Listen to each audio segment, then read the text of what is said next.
C'est l'heure de l'info écho dans Paris Direct. Bonjour Christophe. Bonjour. On va parler musique aujourd'hui. On est le 21 juin, c'est donc la fête de la musique.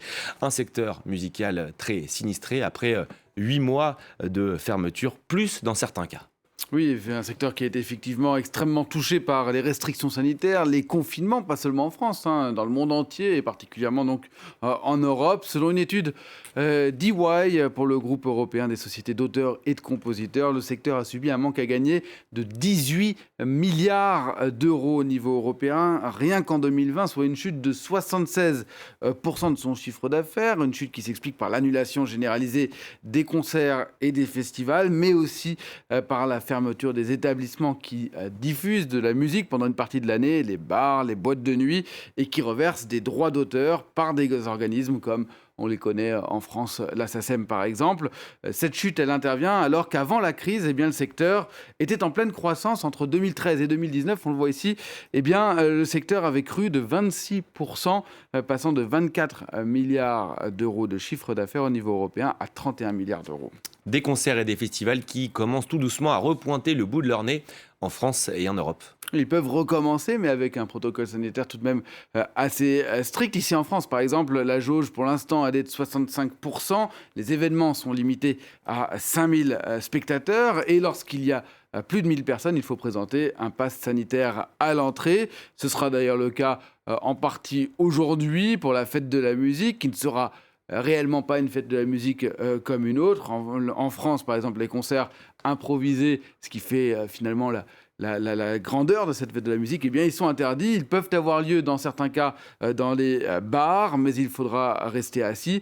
Pour les grands événements, le pass sanitaire sera imposé. Mais l'essentiel, c'est tout de même qu'on pourra réécouter de la musique en live. Et pour fêter ça, un concert est même organisé à l'Élysée avec en vedette, aux côtés de stars un petit peu moins connues, deux stars qui sont à l'origine de la musique électronique, en particulier Jean-Michel Jarre ou encore Céron. Vous l'avez dit, ça fait un bout de temps qu'on les connaît ces deux-là.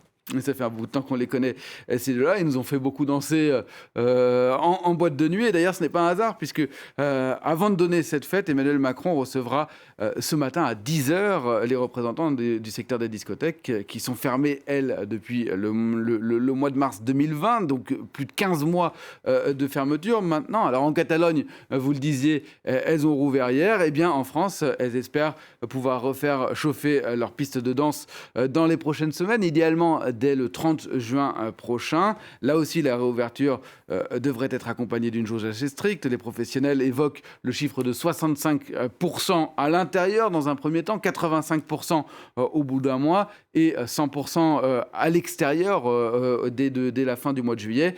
Avec une question: faudra-t-il présenter un pass sanitaire à l'entrée de ces discothèques? Tout cela sera discuté tout à l'heure avec le président de la République. Mais en tout cas, il semble acquis que cette réouverture, elle se fera. Le ministre de la Santé l'a plus ou moins confirmé jeudi dernier. Et ça, je peux vous dire que pour avoir parlé à un certain nombre de gérants de ces établissements, c'était un moment très attendu, car inutile de préciser que pour beaucoup d'entre eux, ces 15 mois auront été très difficiles. Selon les professionnels, près de 200 discothèques sur 1600 ont mis la clé sous la porte pendant cette pandémie. Les autres ont survécu grâce aux aides d'État, des aides que le secteur espère voir reconduites et progressivement seulement diminuées, car les prochaines semaines seront dures. Environ un quart des établissements ne pourront d'ailleurs pas rouvrir tout de suite en raison des systèmes d'aération qui ne sont pas conformes au protocole sanitaire. Un secteur de la musique, Christophe, on l'a dit, sinistré, mais qui enregistre un paradoxe.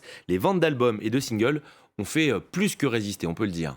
Oui, puisque selon la Fédération internationale de l'industrie phonographique, les revenus générés par les écoutes d'albums et les singles, ils ont progressé de plus de 7% en 2020. Le secteur a généré un chiffre d'affaires de 21 milliards d'euros, de dollars, 21,6 milliards de dollars.